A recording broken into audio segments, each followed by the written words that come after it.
Everyone. We are getting things rolling right now.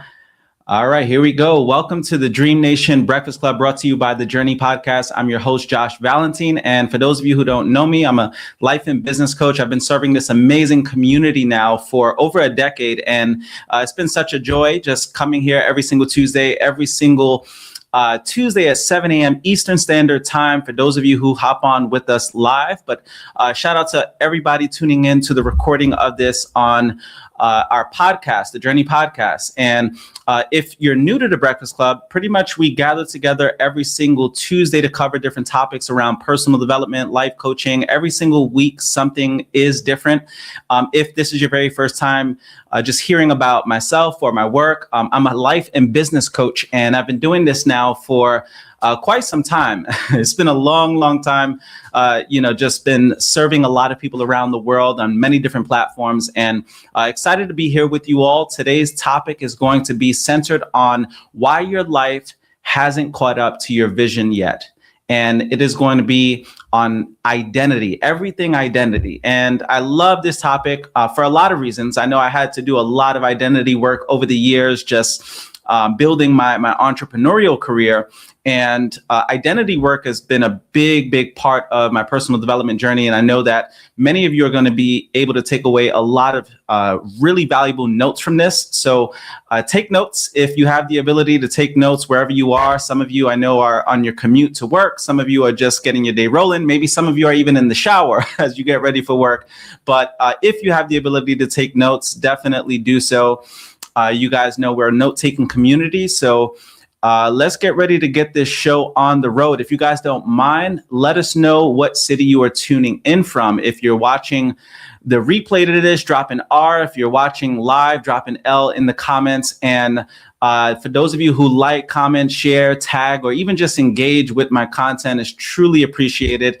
And if you're watching via YouTube, if you don't mind, hit the subscribe button so that you can be updated whenever we go live here on the Breakfast Club or even with the Journey Podcast. Now, the Journey Podcast, for those of you who don't know, I have tons of amazing interviews with some phenomenal guests. I had just released one I did in a mansion out here in Tampa, Florida, and my really good friend Jana. And the premise of the show is really capturing the amazing life stories of some incredible people and the life lessons that sort of came along the way. And there's some phenomenal interviews on there, and it's a traveling show, which is pretty cool. So I get to jump on different production sets and hop over to the YouTube channel if you guys want to see that. So here with the Breakfast Club, this is pretty much where our community gathers for just complimentary personal development. And, we gather together, like I said, every Tuesday, and we've been doing this now for years. So let's get this show on the road. Now, the identity gap, why your life hasn't caught up to your vision yet. Now, a lot of people have a clear vision for the future, but they are still thinking, acting, choosing, and carrying themselves like the older version of themselves. The gap is not always talent. It's often identity. Your life can only rise to the level of the self you consistently embody. Now, a great mentor of mine, who I had the opportunity to build $1 billion company with, he would always say that, you are who you say you are until you prove otherwise. And till this day, I still repeat that all the time because it's so true. If you say that, for example, you're a disciplined person, then, well, you are that person until you prove otherwise. Your actions typically reflect how you identify as a person. So if you say you're a go-getter, if you say that you're a person of integrity, again, you are who you say you are until you prove otherwise. So identity is a big part of the game. And I always say, like, identity is kind of like being in a river, but you're going with the current.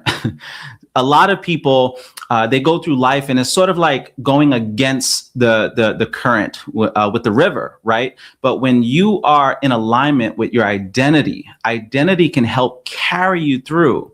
It's like if you're in a boat and you have the current in your favor, you're going to go a lot faster.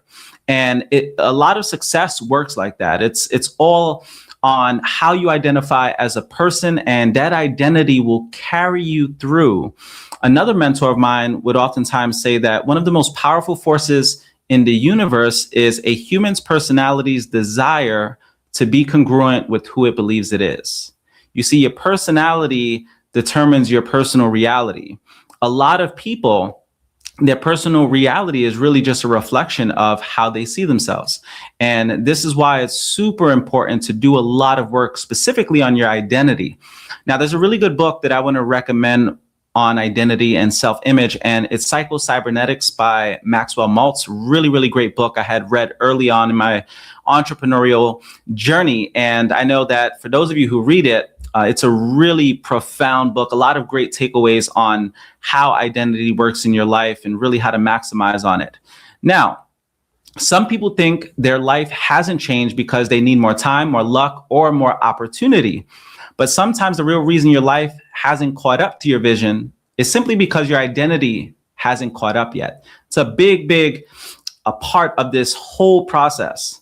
Now, understand this as I get ready to go live as well on IG. By the way, for those of you who don't know, we live stream on multiple social media channels across the internet. So from Facebook, Instagram, YouTube, LinkedIn, wherever wherever podcasts are streamed, there's a lot of ways you can hop on to The Breakfast Club. So definitely, however you're tuning in with us this morning or throughout the week, welcome to all of you guys. Shout out to everybody tuning in on all the different platforms.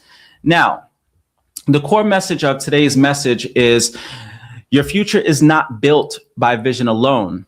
It is built by becoming the kind of person who can hold that vision, sustain it, and live in alignment with it. So think about your vision for a second, and whatever that vision is. And when you think about your vision, I always refer to your vision as sort of like your North Star. What is your North Star? And I look at your North Star as how you want to live, who you want to be as a person. How do you want to live and who do you want to be as a person? So when you think about all of the different dimensions of your life, many of you, if you follow my work, you know that I oftentimes talk about the 5 F's. And the 5 F's are the 5 main categories of your life. There's a lot more, but these are the 5 main categories that I look at life, from that lens. So it's faith, fitness, family, fortune, and fun. Faith, fitness, family, fortune, and fun. And I usually go about it in that order, right? So when you think of your identity, when you think of your vision for your life, what is your identity as it pertains to all those different areas? So if you're looking at, for example, your faith, how do you identify when it comes to your spirituality or your relationship with your creator or with nature or whatever is your thing? But what is your identity when it comes to that? Right. And I know for me, I definitely identify as someone who's very, very spiritual. Right. And I'm accepting of all people of different faiths or whatever it is that you believe in, even if you're not quite spiritual, but you're on your way. Like I'm a huge advocate for, my faith, my specific beliefs, but I'm also very accepting of a lot of people's beliefs. When it's all said and done, I do think that we can live in harmony and live in mutual respect with one another. But at the end of the day, I have a specific identity when it comes to my specific walk, right, with spirituality. And not only do I have that, but it also permeates through my children, my family. If you don't know, I have a family of 5. It's, my household, we pretty much are all very spiritual people. And that is a collective identity that we share as a family. So secondly is fitness. So think about this. Think about how many people you know or how many people you know of that have been on their fitness journey. And for whatever reason, they may lose weight from time to time, and they'll lose the weight, but then they pack it right back on. And oftentimes the reason for that is because it's an identity thing. If you identify as someone who's overweight, someone who's always been overweight, oftentimes your actions are going to reflect that. You'll kind of self-sabotage because that's the identity that you've been living with for quite some time. So when you're looking to make a major transformation, identity is always going to be at the root of that. So fitness, it's super, super important. Like, and I'm talking mental, emotional, and physical fitness. So how do you identify in terms of the way that you look? How do you identify, like, do you identify as someone also who's a very healthy person, someone who eats healthy, someone who always exercises? Big part of the equation. Now, when it comes to your family life, how do you identify when it comes to your family life? Do you even value family in the first place? And when I'm talking family, I'm also talking just your relationships in general, family and friends. What is your identity when it comes to that? Do you identify as a super loyal person when it comes to your friends, someone who's very giving and compassionate, and someone who loves to serve other people? But you have to have some kind of identity around that. And then when it comes to fortune and money in general, this is a super, super important part of just how successful you'll become financially throughout the course of your life. A lot of people do not get to where they want to be financially, for example, simply because they have limiting beliefs around money, or they just have some kind of some type of paradigm that prevents them from obtaining wealth. I have a really good friend of mine, super intellectual, and he struggles with building wealth because he also struggles with the idea of capitalism, and he just wrestles with what he thinks about it and everything like that, and just how people build wealth, and has a lot of these beliefs around money. And the thing about it is that actually, in many cases, repels the wealth from coming to you. So you've got to have a proper psychology when it comes to just building wealth and understanding really good money psychology. Now, the last one is fun. When it comes to identity, a lot of people are having too much fun, and then they're wondering why they may not be where they want to be because they identify as like the party person, right?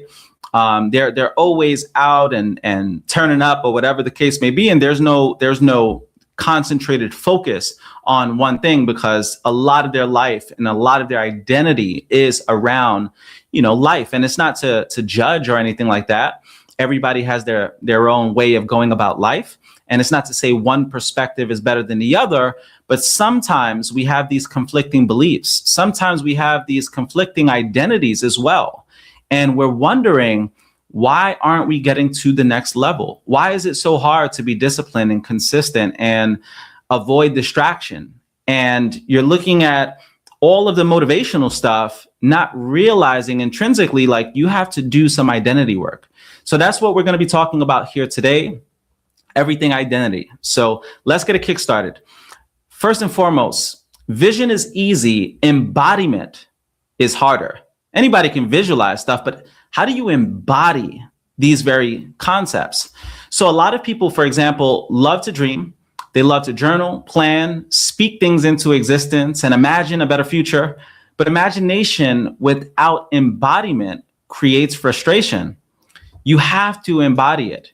And this is the difference between, for example, affirmations and incantations. Affirmations is when you sort of vocalize these things, right? Like, you can speak these affirmations all you want, but an incantation is when you embody the very thing that you're saying. You're getting your physiology involved.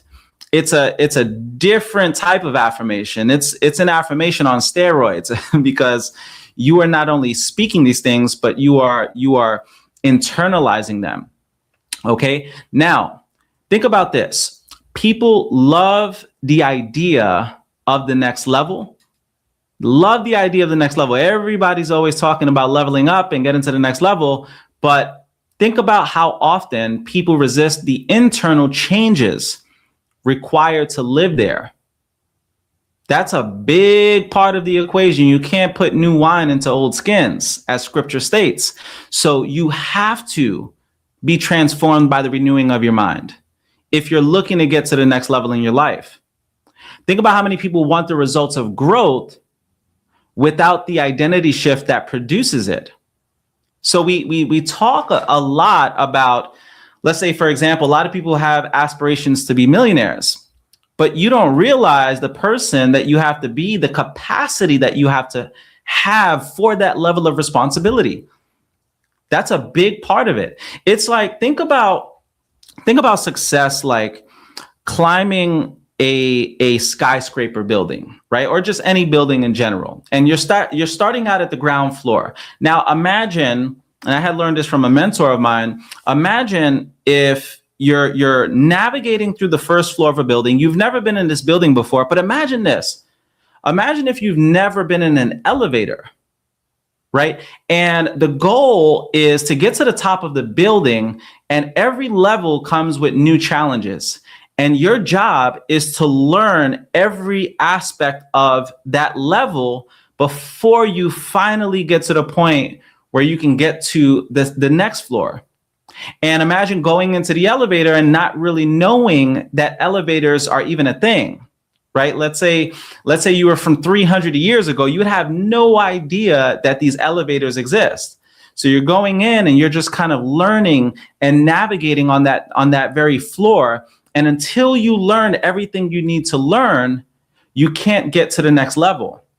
So this is kind of like how identity works.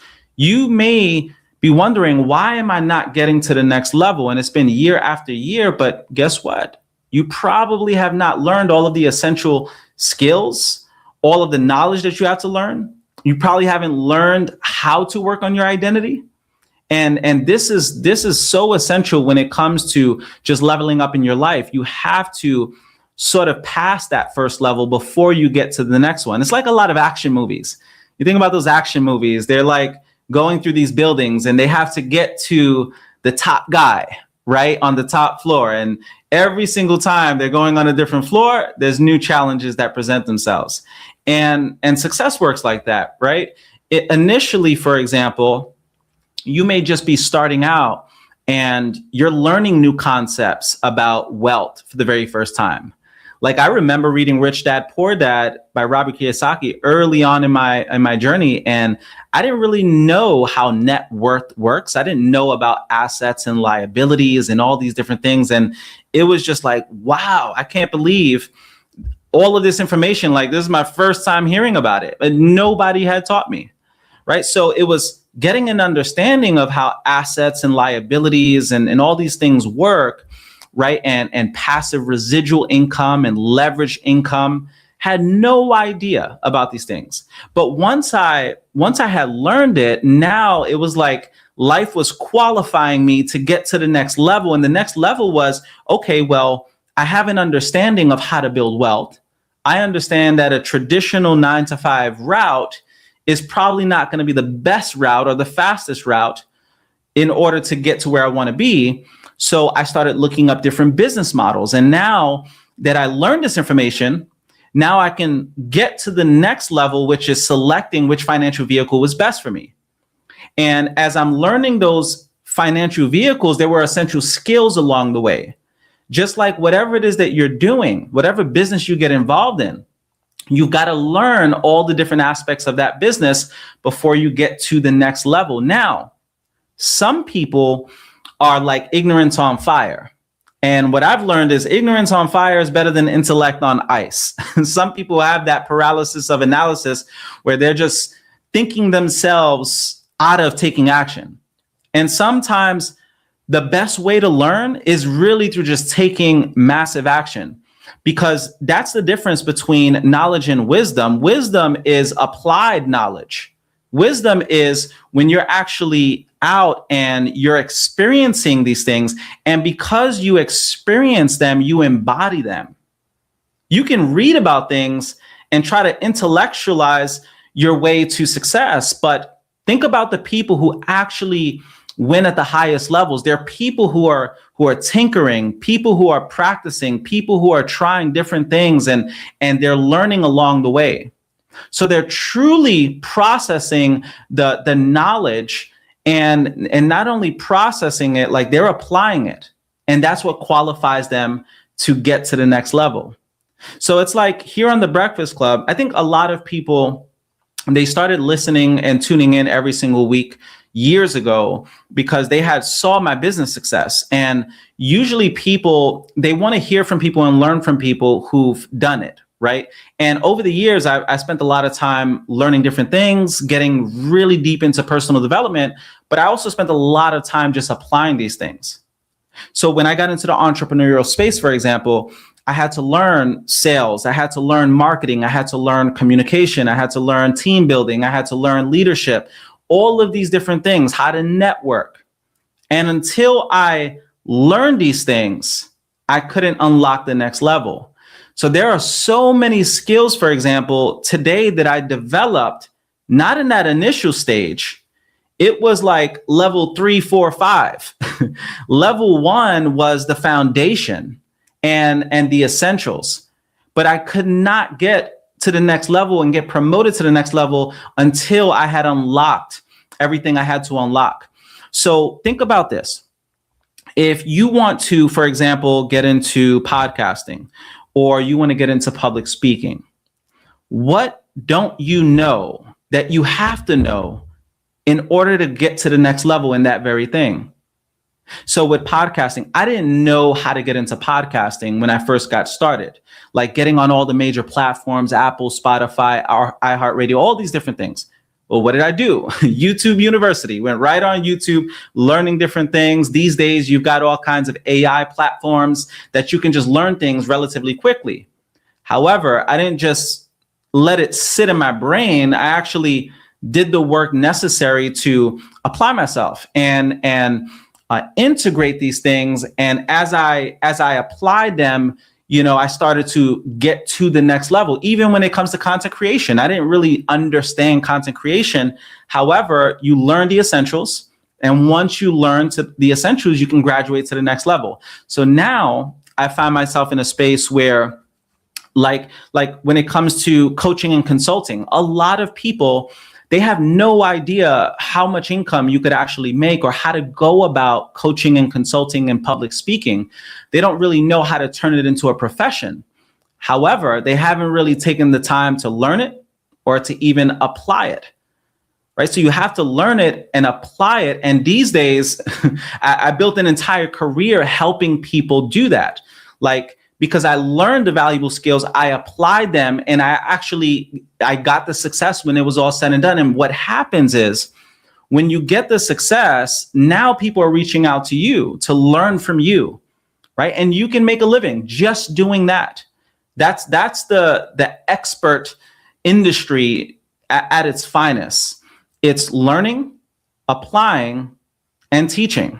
And then you create an offer around the very things that you teach on. Okay, so remember, vision is easy, embodiment is harder.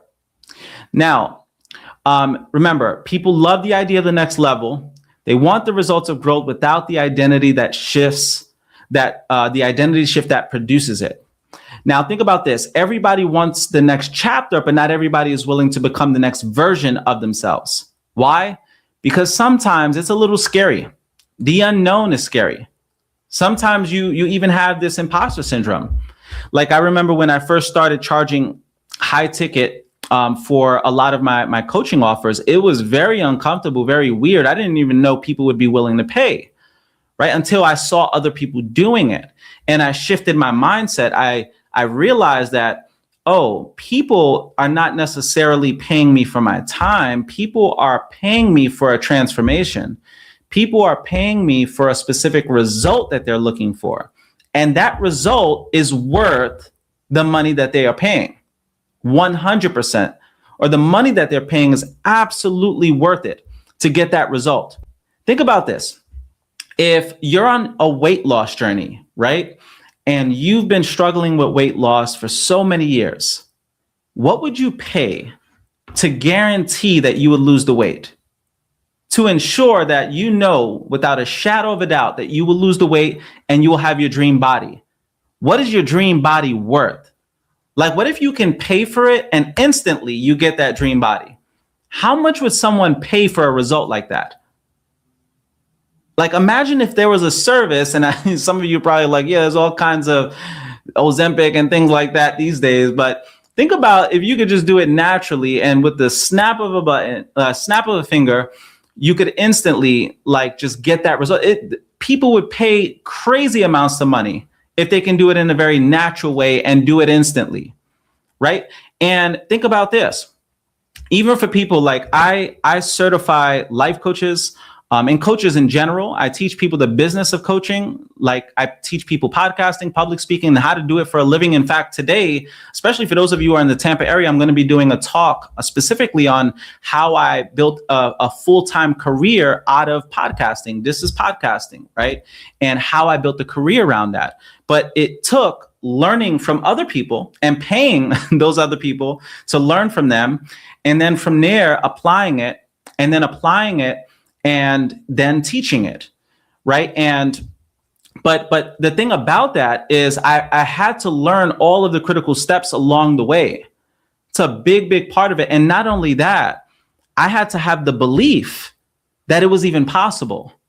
And that's why it is great to just learn from people who have the results, because when you see that it's possible, then that gives you the encouragement to continue on, right? Because what happens is sometimes people, they embark on these dreams that they have, and then they feel like the dream is just so distant, so far away, and they get discouraged and they end up just not moving forward. Or some people just genuinely don't believe that they can do it or they have what it takes.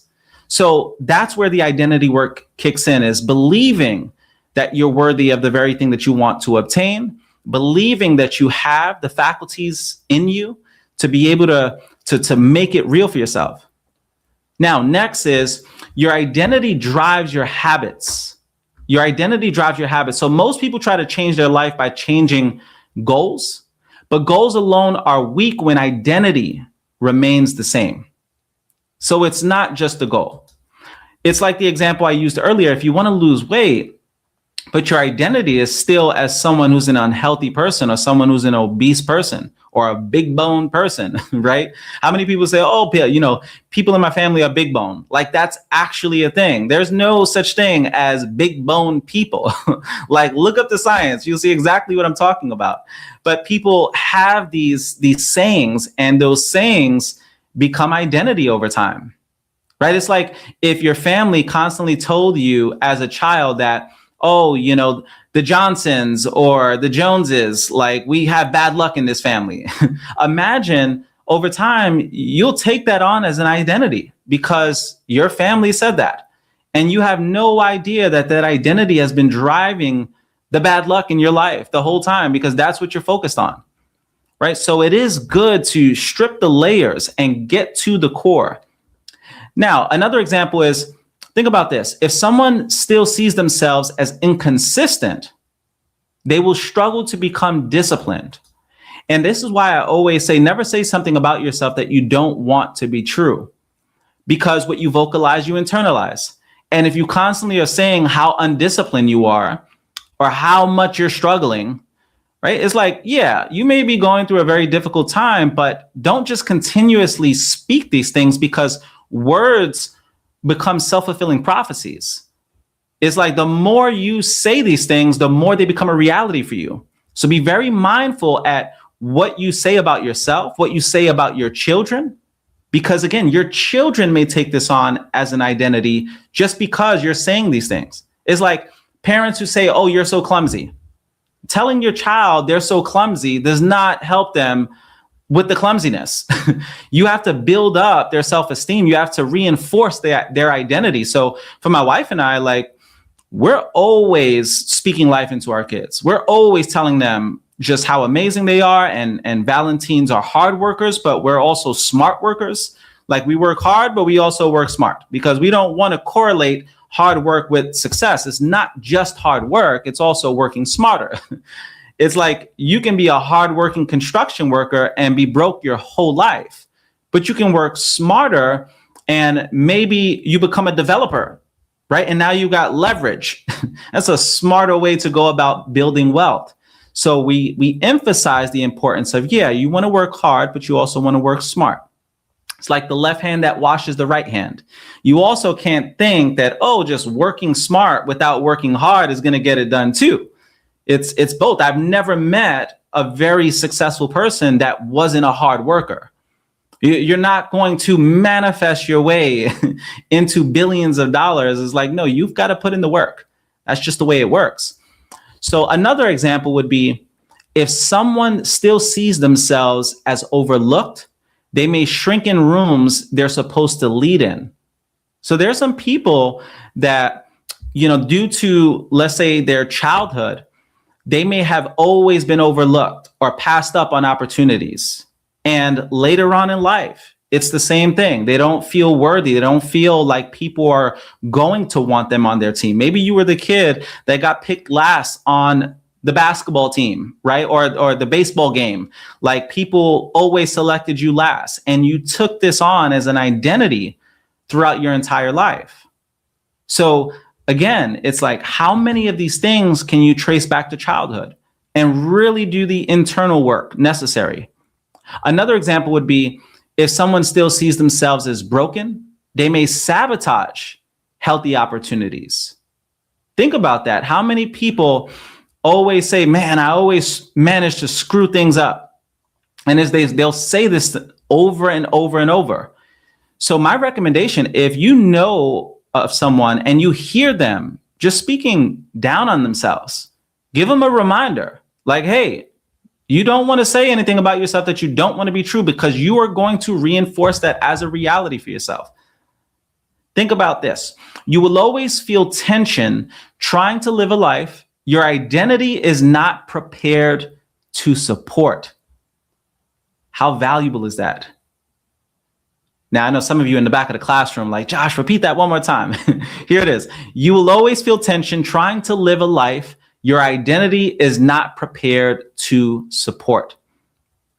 In order to get to the next level, you're going to have to do the work necessary. So what does that next level look like for you?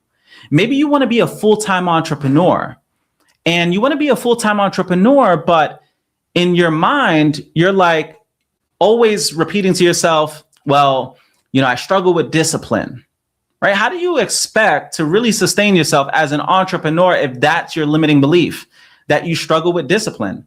It's going to be very difficult, because with entrepreneurship, it's different than having a traditional job. There's no boss telling you what to do. There's no accountability coming from other people per se.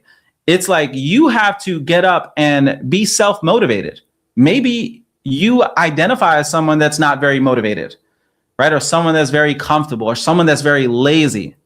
And you're not even aware that that belief is the very thing holding you back. So how do you change that? And that's what we're going to go a little deep into today here shortly. Now, your self-image may also be outdated. So think about it like upgrading your software. Sometimes, in order to unlock new potential, unlock the next level, you have to update your software. And that software are those limiting beliefs. That software is your identity, that self-image. So your self-image may just genuinely be outdated, and you've got to do some work on that. Now, a lot of people are living from an old story, old pain, old failure, old labels, old insecurities, and old survival mode. Like that's the case for so many people. They're looking to get to that next level, but they're so stuck on how they've been operating for such a long time. Meanwhile, their vision is asking them to become someone new. Who do you have to become to get that very thing that you want? So it's like, if you want to become a wealthy person, you probably should learn about money. You probably should learn about the psychology of money. How do wealthy people think, right? How do entrepreneurs think? It's like, I oftentimes, one of the things that I think about, and I actually spoke to my wife about this recently. We go on these walks, and I always, my poor wife, like I always just am inundating her with my crazy thoughts. Like I'm always in my mind, just thinking different thoughts. And sometimes they're like far out there, right? But one of the things that I was talking to her recently about is, for people who are embarking on things that are entrepreneurial in nature. So even if you're an entertainer, right? The other day I was watching the Oscars, which was phenomenal, by the way. Shout out to Michael B. Jordan on winning his Oscar. Just a beautiful, beautiful, thing to witness. And I was reflecting on a lot of these actors And how many actors probably weren't even invited to the Oscars because they just faded out. They weren't irrelevant. They weren't relevant anymore. These actors that, had a nice run, but they didn't stand the test of time in terms of continue to put out more work. And oftentimes what happens is, these very things, if you're pursuing a career, for example, that's not a steady 9-to-5 check, if it's not a traditional job, it's very entrepreneurial in nature, meaning that you've got to take a risk. You've got to take a chance on yourself and believe and have faith that you're going to get to the other side. And it is not easy all the time navigating through that uncertainty, especially if you're someone who clings to certainty and security. If you cling to certainty and security, that very clinging is going to be the thing that prevents you from getting to the next level. And I was talking to my wife about that. Like, if there's anything that you probably should be learning as an entrepreneur is how to navigate through uncertainty. And I remember my mentor would oftentimes say that your success is dependent on how much uncertainty you can comfortably live with. Think about that. Think about how many people never pursue their dreams simply because they have not figured out how to navigate through uncertainty. This is the reason why I'm such an advocate for faith.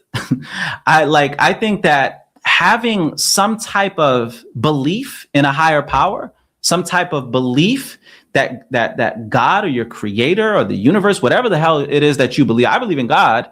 And I just genuinely believe that God wants me to succeed. I believe that, I'm going to go through struggle from time to time, but at least I don't have to do it alone. And God is the source and I'm the resource and he has all of the abundance, all of the resources. So at any point in time, with the push of a button, he can make it happen for me. But there's a cultivation process, there's a germination process, there's a forging process that has to be sort of like forged in the fire, if you will. And I'm respectful of that process.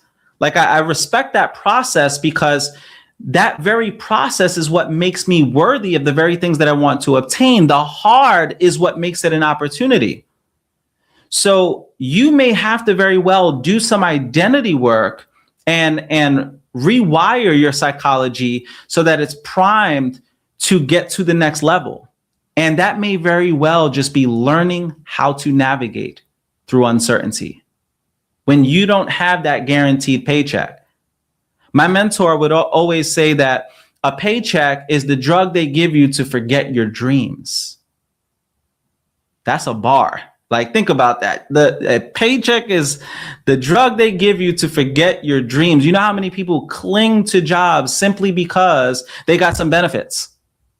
Just because they got like some kind of 401k and you've been indoctrinated to think that like this is the way, right? And that very thing, that very indoctrination is why you can't get to that next level, because you are freaked out by uncertainty. And I think that this is the great separator. This is going to be what determines whether or not you take that great leap or whether you just stay back with the land of the common man, right? In the land of the common man, where people are just fearful of taking chances because they don't have any faith. They don't have any faith in, I don't want to say in their creator, but they may just genuinely not have faith in their financial vehicle or their dream, or simply themselves, because they're operating on an old software, on an old programming. They're operating based off of all the fears that they had throughout their lives or how many times they've let themselves down. And what I'm saying to you is it's time to update that software if you're looking to get to the next level. So here's a really great point. Sometimes your life is delayed. Sometimes your life is delayed because you are still emotionally loyal to a former version of yourself. How powerful is that? Still emotionally loyal to a former version of yourself. Some of us cling to that old version of ourselves because that old version of ourselves, it's like you'd rather settle for the devil you know than the devil you don't. It's that idea. It's like, this is safe, this is comfortable, this is familiar. The next version of me, I don't know if I want to go through public scrutiny. I want to go through rejection. I don't know if I'm going to be able to have that level of leadership or that level of accountability. Sometimes that freaks people out. I remember for me, I used to be freaked out by the idea of so many people just judging me, so many people just possibly ridiculing me. Even the Breakfast Club, I share it all the time. I used to not go public because I was afraid of being trolled. And I knew deep down inside that people at the highest levels, they all take that chance of, you know what? I'm probably going to have my work ridiculed. I'm probably going to have people say crazy things about me. Yeah, I'm probably going to be in the limelight a lot more. And it can be very scary because it's the unknown, it's unfamiliar. And the brain correlates the unknown with danger. And you have to understand this in order to unlock that next level and be willing to go through that process. Okay? Now, quick pit stop. For those of you who are looking to embark on whatever dream it is that you're working on, I offer complimentary coaching sessions to our community. This is my gift to you. If you've never done a complimentary coaching session, I've done hundreds of them for our community over the years. It's a great way to connect, to network, to see how I can just help you get to the next level, even if it's just with some wisdom from my personal journey, or maybe it's a strategy, a tool that you can walk away with. DM me the word coach. I can send you my Calendly link. I may have it in the description, but if you don't see it there or in the comments, just DM me the word coach and I'll be more than happy. Even if you're listening to the recording on the podcasting platforms, hop over to my IG, just send me a direct message and I'll be more than happy to send you my calendar so that we can connect. But this is really great for those of you who are launching a specific business. Maybe you're stuck in your business.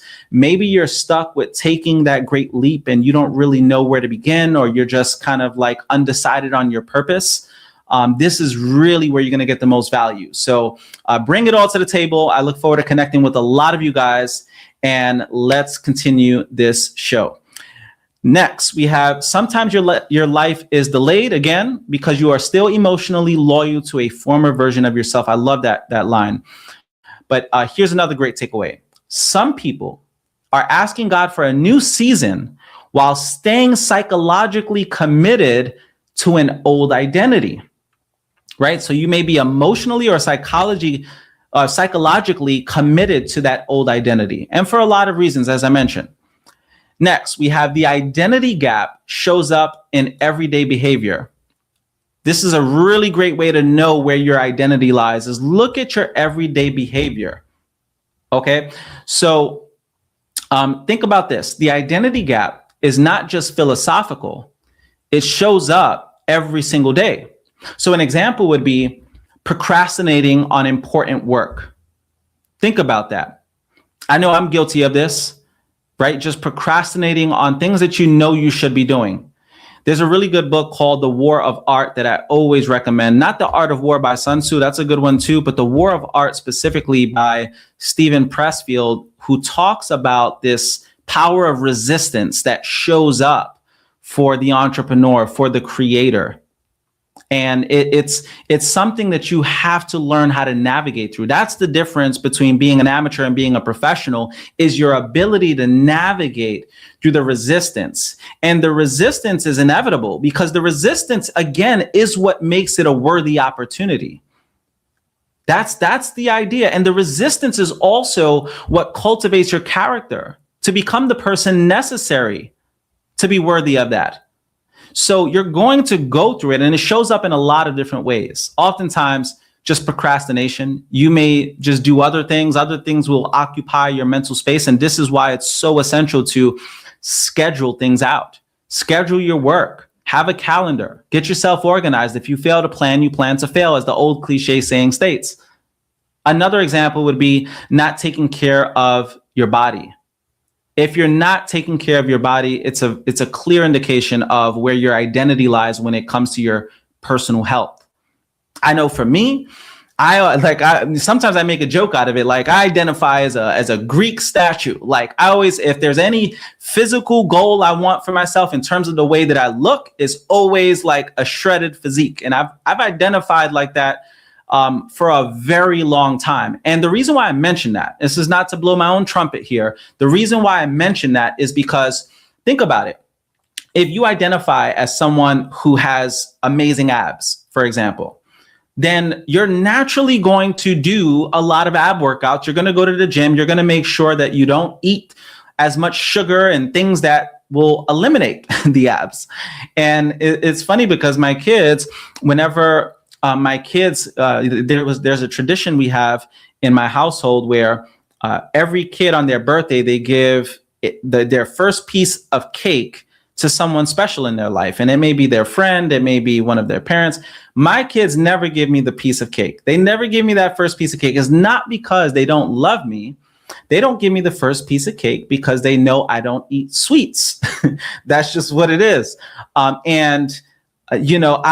had built this identity for myself. So I don't have those struggles of avoiding sweets because it has been embedded in my identity, and it's rooted in me identifying as a person who looks a certain way physically, right? And just someone who maintains good health. Many of you who know my story, you know that I was an athlete. I played football, I wrestled, I ran, track and field. I was a pole vaulter in high school and in college. I played football, and throughout my entire life, I've always been involved in different sports, whether it's Spartan races or kung fu and martial arts and all kinds of stuff. And my identity as an athlete has been the very thing that has drove my behavior when it comes to just staying in shape. So the moment I go, let's just say 4 days without working out, I'm going to have this natural inclination. It's almost like painful. You're like, no, I got to get up in the gym. Where are all my gym heads at? I mean, how many of you who are gym heads or gym rats, whatever you want to call it, drop a 1 in the comments if that's you. Like, after like 3 or 4 days, you're starting to have anxiety. You're like, I need to get into the gym, right? And it's not very difficult to get back into the gym because your identity is pulling you. And this is why I oftentimes say when motivation can no longer push you, a strong identity will pull you. It'll get you to do the things that you need to do. That's the powerful thing. That's the river analogy.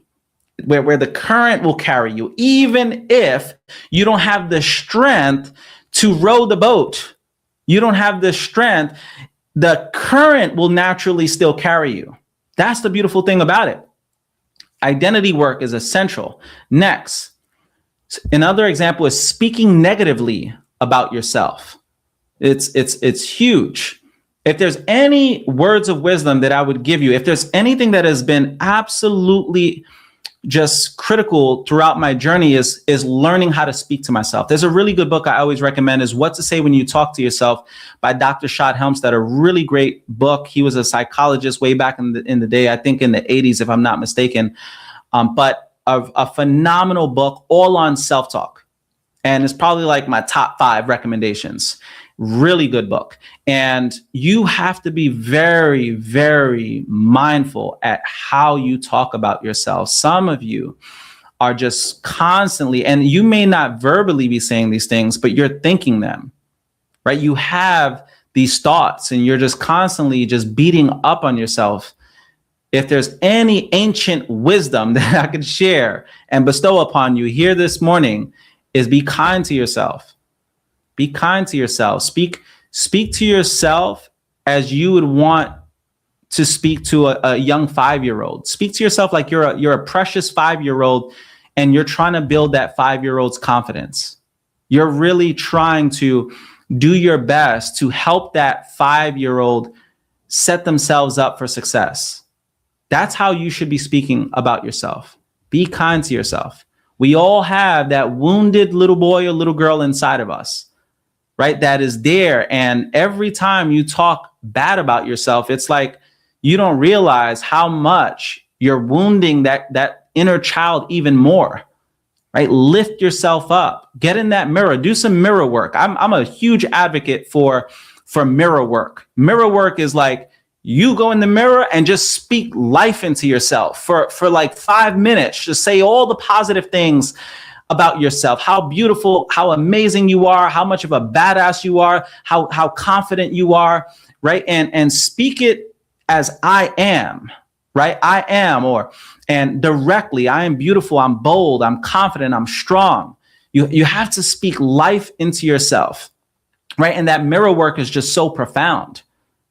Even if you have to put little sticky notes on your mirror, like get yourself legit some sticky notes and stick them things on your mirror with positive affirmations that you could just constantly repeat to yourself. It sounds corny, but it goes a long way. How many of you, if you guys don't mind, drop a comment. How many of you have some type of like affirmations that you say to you? Drop your affirmations. Like, what affirmations have you developed throughout your life or integrated into your life that have been super helpful? Drop your top affirmations. I'll share mine. One of them, I have tons of them, but one of them is, I'm the most confident person I know. Oftentimes I'll get a lot of compliments on my confidence. And it's not because I just always had this confidence. In fact, I had to work on it a lot. But I used to say to myself thousands of times, I'm the most confident person I know. I'm the most confident person. And I would just repeat it to myself over and over and over. Another affirmation that I love is, I'm a certified trigger puller. I'm a certified trigger puller. Like, what do I mean by that? I mean that, like, I'm going to take action. I'm not going to sit there and beat around the bush and just contemplate whether or not I'm going to pull the trigger. No, I'm going to move forward. Right. And another thing I say is, consistency is my superpower. Integrity is my superpower. Right? Like, integrity is a non-negotiable. Like, I don't play when it comes to my integrity. I don't play when it comes to my character. And again, you have to speak these things into existence, even if you're not quite there. Doesn't matter. Why? Because the subconscious does not know the difference between what's a truth and what's a lie. It's just a faithful servant. So when you speak these things, this is why you start to internalize what you vocalize. The subconscious has no idea the difference between a truth and a lie. Okay. Another example is shrinking around bigger opportunities. As I mentioned earlier, you just start to feel small. The other day I was talking to a gentleman. I had met a gentleman, very successful. His business is doing millions of dollars. Some of his clients are like Michael Jordan and Disney and all these phenomenal clients. He invented this amazing technology, and he sells this technology to many different companies. And I noticed, like, when I was starting to talk to him, I was having a little imposter syndrome kick in, and I was like, immediately I caught it, and I'm like, nah, bro, you need to remind yourself of your worth. Like, snap out of that. That is a lie from the pits of hell. Like, you are worthy to be in this conversation, and you gotta remind yourself of that. Build yourself up. Okay. Listen, sometimes you got to be your biggest cheerleader before you have any cheerleaders. You got to be the person to cheer you on, because ain't nobody that's going to be able to cheer you on like you. Okay. So another thing is avoiding hard conversations, right? Are you avoiding those hard conversations? Sometimes people identify as someone who's passive, someone who doesn't like confrontation. Don't let that be you, because those hard conversations are necessary in leadership. Okay. Another one is staying inconsistent with routines. So you may have specific routines that you know could be super beneficial, but you're not consistent with it. And that's another way that you may be able to kind of identify where those identity gaps are. And last but not least is staying attached to people who only fit your past. How profound is that? Sometimes in order to get to the next level, you got to raise the rent. You got to raise the rent. If you really want to know where you're going in life, show me your friends and I'll show you your future. As my mentor would oftentimes say, show me your friends and I'll show you your future. If you're hanging around 9 broke, miserable, unhealthy people, guess who's going to be number 10? It's probably going to be you. It's law of association. There's no getting around this. You have to be very mindful of the company that you keep. And a lot of people are staying attached to people in the past because, again, that's the way the land of the common man works. You got a lot of people who are just caught up in their misery, and they don't want their friends going to the next level, because by their friends going to the next level, it's putting a big mirror in front of their face. Like, hey, you've been slacking and you've been living too comfortable, and you need to level up too, right? Because it's like, if you truly want to be happy, you've got to go and take that great leap. And a lot of misery truly does love company. They're like basking in their cesspool of mediocrity. They want you to just be chilling and not doing anything, drinking beers and wasting time and not being productive and not going after their dreams. Like, get around people who are in motion, people who have dreams and goals and big aspirations. And that's what they're talking about. They're not talking about other people. Usually people who are just living in resistance, they're just talking about other people, hating on other people. But when you want to level up, one of the best ways to do that is just by getting around a lot of people who are in alignment with their purpose. A lot of people who are just, they're busy, they're working, right? I was mentoring a young man the other day, and he asked me the question, like, what do I do when I have, all of these friends? I'm looking to get to the next level, but I have all these friends who just kind of want to hang out. And I had to tell him, like, what I did was I got good at saying no. So there's so much talk and praise about saying yes to everything. Sometimes that's not the best advice. Sometimes the best advice is learn how to say no. Build your no muscle. Genuinely get good at just telling people, no, I can't make it. Because if you're constantly saying yes, you're going to lose that sense of trust in yourself. You're not going to truly believe that you have the willpower to just go and do your own thing. And you're going to become a yes man, a yes woman. And you do not want that when it's time to get to the next level. You have to have healthy boundaries for what's for you and what's not. And it's not to judge those who are still living like that. It's not that. It's not to think that you're better than. It's just you want better for your life. Okay? Because there's this part of you that's nudging on your soul that's like, this way of living is not it. Like, I'm tired of this way of living. You may be comfortable in the moment, but usually those things that we engage in are band-aids on gaping wounds. And it's time to rip the damn band-aid and do the stitching necessary to get to that next level. Okay? Now, here's a really great quote.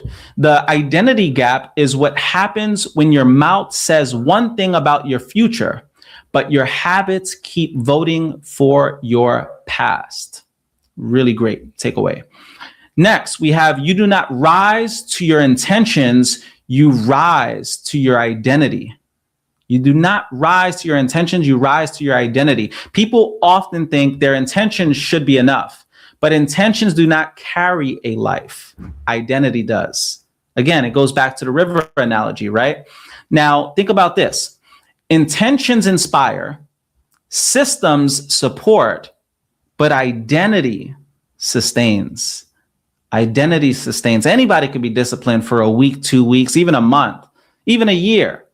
But when it comes to sustaining success over years and decades, that's an identity thing. Okay. Now, this is a big reason why temporary motivation doesn't change everything. Real transformation comes when your identity changes. Okay. Next, we have closing the identity gap requires evidence. This is a big takeaway for those of you who are genuinely looking to just make that upgrade. Okay. You do not close the gap just by saying affirmations. You close it by building proof. You need the proof to reinforce this new identity. So an example would be keeping promises to yourself. Start off small. Don't go for the big moonshots right away. Build that momentum before going to the big goals and dreams and aspirations. Because what happens is people set these big, ridiculous goals, and it's like these goals are so far out there, and then they're not even 10% closer to them, and they just get discouraged and they give up altogether. Set the small goals, goals that you could actually accomplish for the day, and build your confidence from there. Another thing is doing hard things consistently.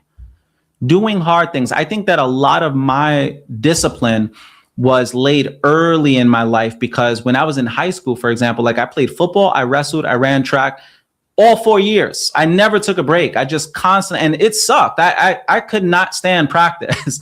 I loved winning, but I did not like practice.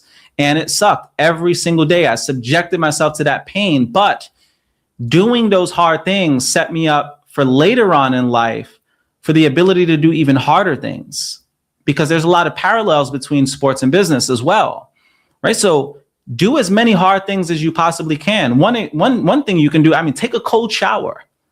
There's a direct correlation between your baseline dopamine levels and hard things. Like when you do something that's very, very difficult, it improves your baseline to get that dopamine hit, right? So if you take a cold shower, for example, or you get a really intense workout, and when you didn't feel like getting that workout in, what happens is it improves your baseline for you being able to experience dopamine. And what for most people, they actually sabotage their baseline for their dopamine because they're constantly doom scrolling and they're getting these little leaks of dopamine. And it's like being a drug addict, right? You do drugs enough, eventually you need to go to more and more extreme drugs in order to scratch that itch. You see it happen all the time. You need bigger hits, more extreme things just to get that hit of dopamine. So it's because of their baseline, right? And in order to improve that baseline, biologically speaking, you have to do hard things. That's what actually helps. It's like it fluctuates. It fluctuates with this. And there's so many studies around this. It's fascinating how to improve your ability to experience more and more dopamine. Okay. Another thing is just changing your standards.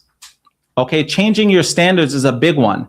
I remember, there's times where I look at my photo album from pictures like 10 years ago, 5 years, and the pictures from like 10 plus years ago, sometimes I cringe at them. I'm like, God damn, I didn't realize my standards were just kind of so low. Like the way that I carried myself, I always say that I had more of a hippie vibe, right? And even like the way I was living, like there were just certain things that I was just like nonchalant about. It wasn't really important.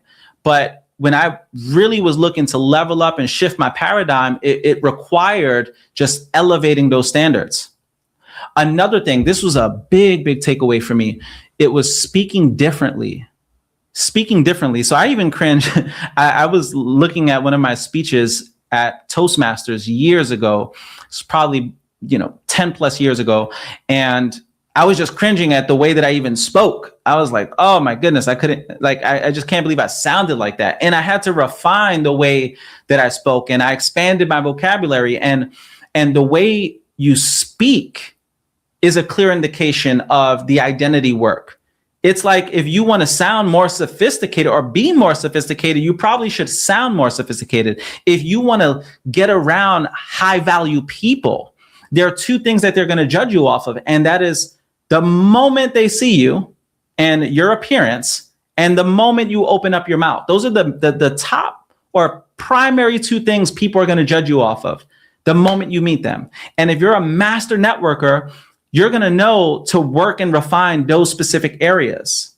Okay, so again, it goes back to your appearance. You have to raise your standards for the way you dress, the way you carry yourself, but also you have to raise your standards for your vocabulary, the way that you speak. I believe that those two things are the reason why I speak on television today, because I would not have qualified for television if I was looking scrappy as hell. And I also would not have qualified if I had spoke the way that I spoke 10 plus years ago.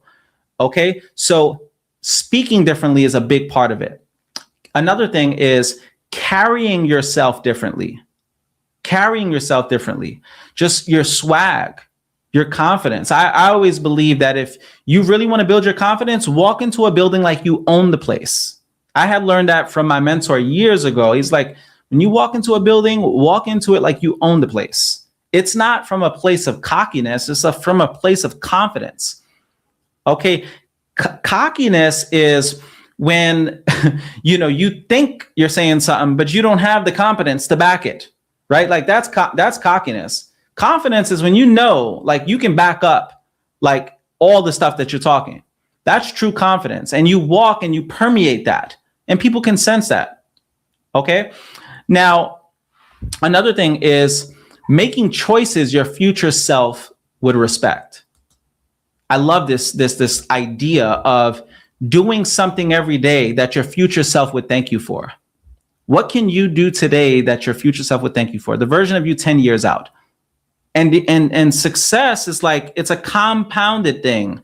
It compounds over time. So these little actions, they may seem little in the moment, but they compound over time. There's a really good book called The Compound Effect, and really phenomenal book. I think the author is Jeff Olson, if I'm not mistaken. But The Compound Effect, or Slight Edge is that one. The Compound Effect is by Darren Hardy. They're both very similar in nature. Both books are amazing, but it's this idea of success compounding over time. Those little actions just go a long way. And it's like the snowball effect. You take that snowball and you roll it down the hill, and eventually that snowball becomes an avalanche. And success works like that. You have to make those daily choices, those daily disciplines, every single day that your future self would thank you for. There are things today that I'm still reaping the benefits of work that I put in 15 years ago, 20 years ago. And that's the idea. Every single day doing that work. Now, confidence grows when your behavior starts giving your mind new evidence about who you are. New evidence. What do you have to show? Okay, so I'm going to give you guys three main takeaways. These are the three main pillars for today's talk. The number one is your vision can only expand as far as your identity allows. So a bigger future requires a bigger self-concept. Number two, your habits reveal what version of you is actually in charge. Not your dreams, not your captions, not your intentions, your habits. And thirdly is you have to practice becoming who you say you want to be. Transformation is not a one-time decision. It is a repeated embodiment. Good reflection questions for today are these. And take notes. These are really great questions and that I want you guys to basically take away with you, journal on them, right? Write them down and just reflect on them, okay? So here's these reflection questions for you guys. What kind of life am I asking for? What kind of life am I asking for? Think about that. Are you asking for a life of abundance, a life of peak life experiences, a life filled with love and service? Next is, what kind of identity does that life require? What kind of identity? For most people who are successful, it's an identity around being disciplined, being consistent, being healthy, thinking big, dreaming big, taking chances, right? What kind of identity does that life require? Next is, where am I still acting like an old version of myself? I had to check myself, because what happened is on my business journey, I had built a substantial passive residual income. And one thing that had basically backfired on me is I had built that passive residual income and it made me soft. It made me comfortable. It made me just not take as much action. And you've got to be very careful with that, because the reality is you have to constantly be taking action. You can't just get comfortable, because the moment you get comfortable, the moment you get soft, you are on your way backwards. Growth is uncomfortable in its very nature. If you start feeling like you're too comfortable, listen, that is a sign that you're in a state of decay, because universal law states that you're either in a state of growth or you're in a state of decay. There is no such thing as a plateau. We live in a universe of entropy. Like everything is always changing, always evolving. Nothing stays the same. So you have to be very careful when you find yourself being comfortable. And for me, that old version, from time to time, I'll catch myself slipping into that very comfortable residual lifestyle where I'm not out there hunting, looking for new opportunity, hungry. Okay. Next, what habits are keeping me connected to who I used to be? What habits?